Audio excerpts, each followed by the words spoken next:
Hello, my name is John, and I'm a nerd. In this video, I want to talk about Captain Canuck, a character that was created in 1975 by Ron Leishman and Richard Cumley. And it was self-published by Richard Cumley. A lot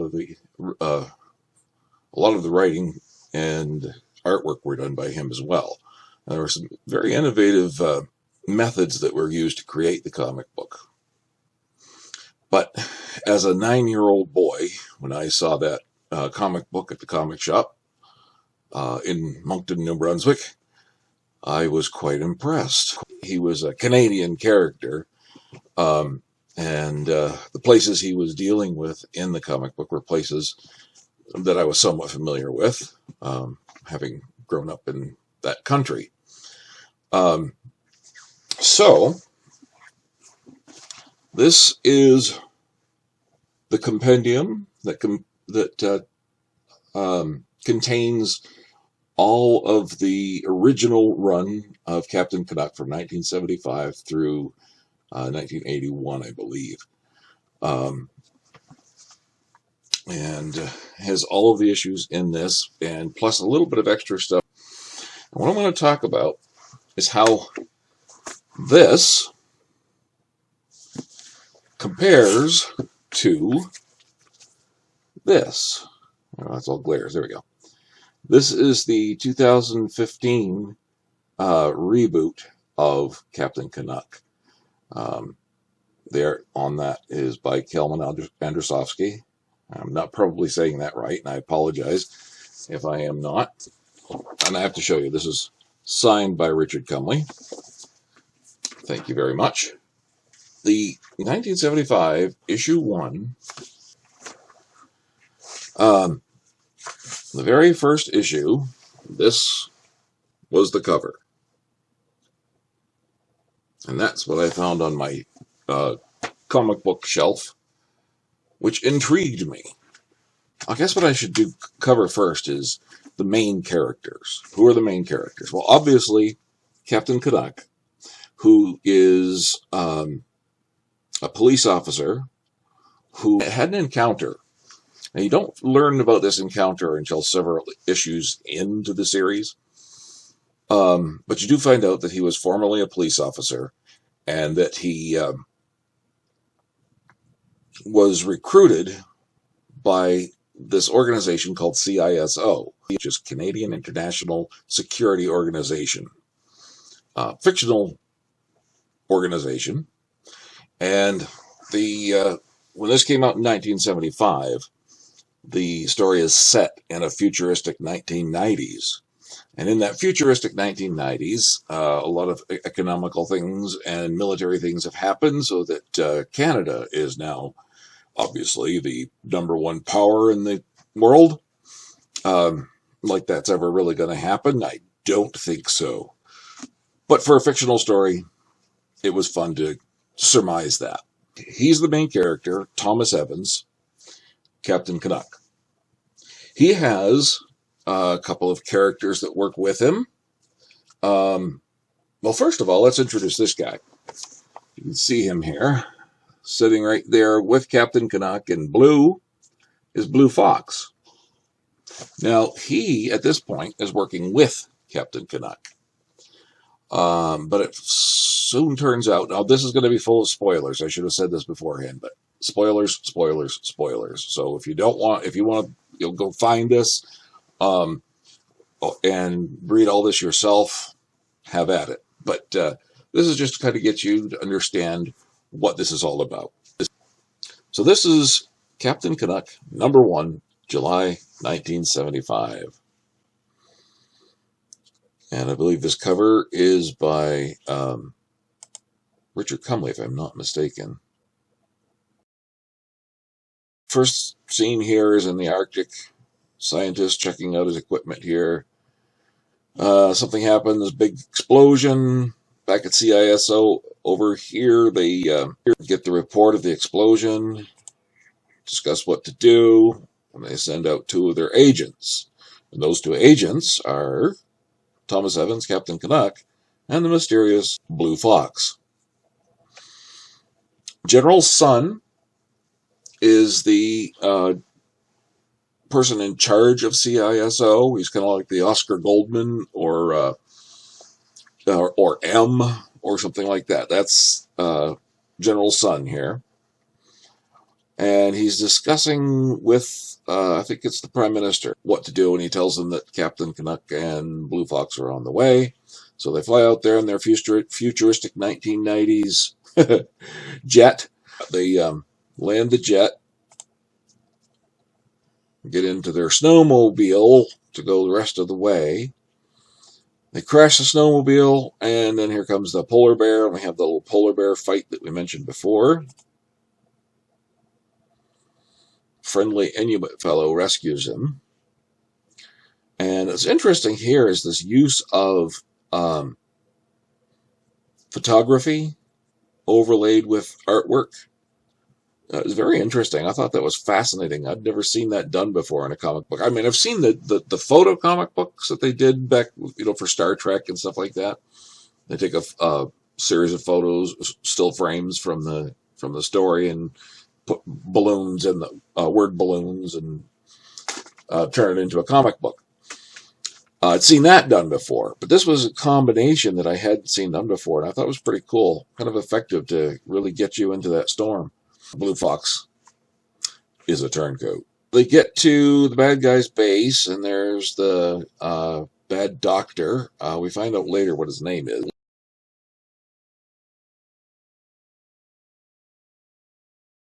So there's a big fight.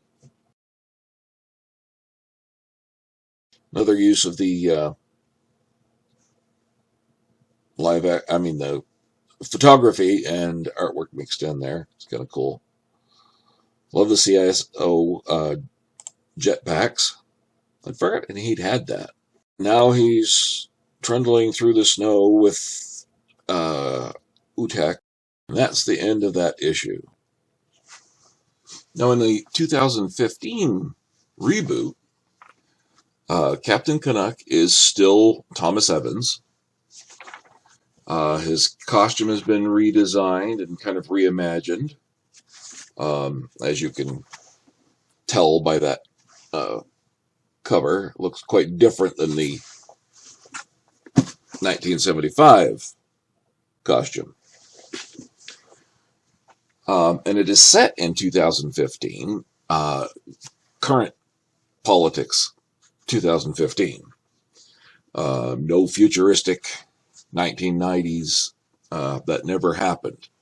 And there's actually a reason why that they actually do what they call, for a while in 2015, 16, I think it was, somewhere in there, they did an all-new classic Captain Canuck story that kind of continued the story and kind of made it so it was sort of basically an alternate timeline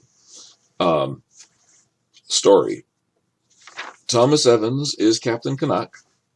Now, Redcoat in the this lady right here is the new Redcoat. Now that's different because obviously in the original, Redcoat was a man.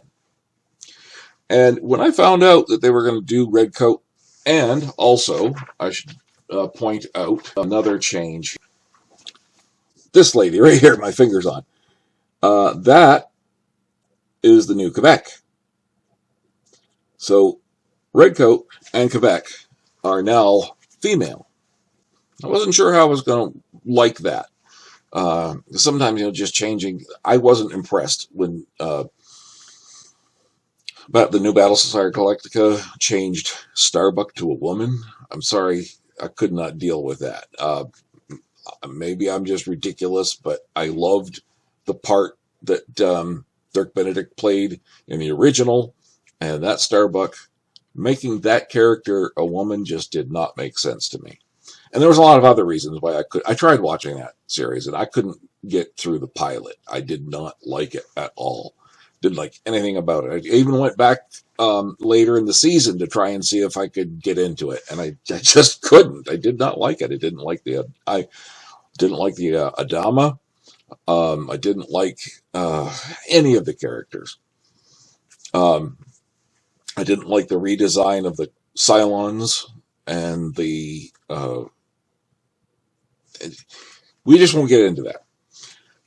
So that was part of the reason I was a little bit leery about Quebec and Redcoat being changed to women. But this was actually really well done the way they did it in this story. They didn't just make them women; they gave them real characters and real stories. Like Quebec, it is now my favorite character next to Thomas Evans. I love Quebec in this. She's got such a great attitude. She's skilled at what she does, but she's almost kind of Asperger's about things. I don't think they ever actually come out and say that she is that, but kind of has that aloof, don't touch me kind of attitude. And I really like the way that they've done the character. And Olivia Wallace-Yates is Redcoat, and her story arc is very interesting. She's got quite a history in this story, which is what makes characters interesting, is when there's more to them than just, oh, we're going to make her a female. If there's a reason that she's a female, and that female makes sense in the story, and that female has a real character, then who cares? I love this part. I mean, I love what they've done with this. I've really enjoyed this. I can't wait to get more. Back to the comparisons about the story arc. This is the reboot Captain Canuck from 2015. This is the #1 issue. As you can see, Captain Canuck looks a little bit more functional than he did in the original 75. And right here on the first page, we have an introduction to the main characters.